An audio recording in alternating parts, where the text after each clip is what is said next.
Circus Charlie brings us back to Soft Pro for the second and final time. That gives them the dubious distinction of being the first publisher to exit the Famicom. Farewell, Soft Pro. We'll remember the good times.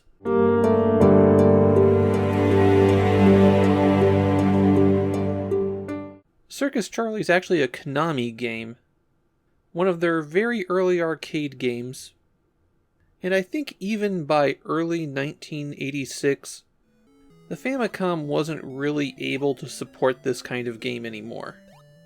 I'm guessing it sold poorly since it is one of the tougher early Famicom games to get your hands on.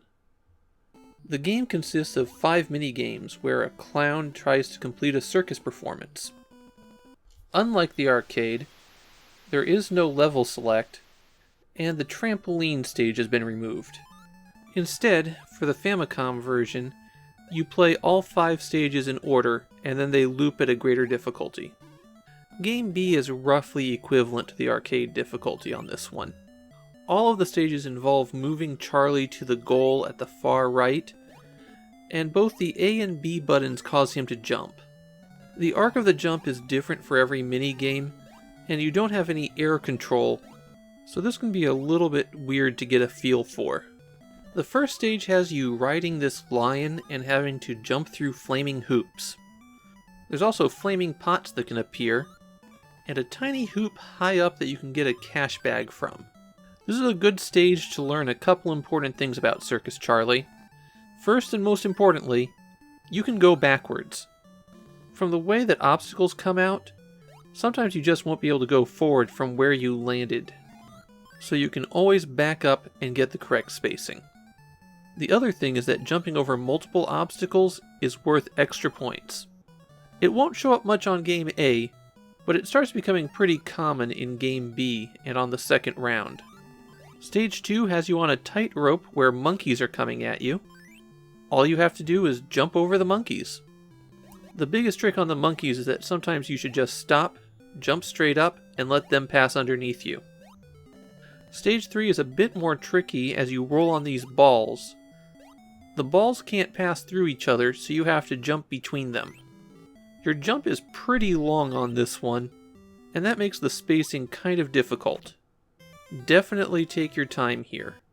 Stage 4 has you riding this horse, and this one's a little bit trickier to get a feel for. It's the one level where you cannot go backwards, but pressing back slows the horse down. You're always directly above the horse, so you can't fall off it, and that actually gives you a bit of air control on this one, as you can speed up and slow down your forward movement while you're jumping. The best trick I found for this one is to go fast at the trampolines, and then slow down after you bounce off the second one.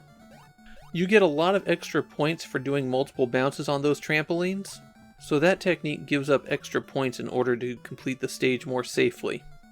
Be sure you jump off the horse at the end to complete the stage. The 5th and final stage is the trapeze. I've always found the jumping from this one to be a little bit trickier since the arc doesn't really go the way you'd expect. All of the trapezes swing at a different rate as well, so sometimes there's a good flow and more often there isn't. What you can do is release right as the trapeze is starting to come back, and that will drop you on this trampoline at the bottom. You can bounce on it twice before it sends you out the roof of the tent, so bounce and press in a direction when the trapeze is swinging in. So confession time, I actually like Circus Charlie. The arcade game's one of my old favorites, but I actually think the Famicom port is pretty solid.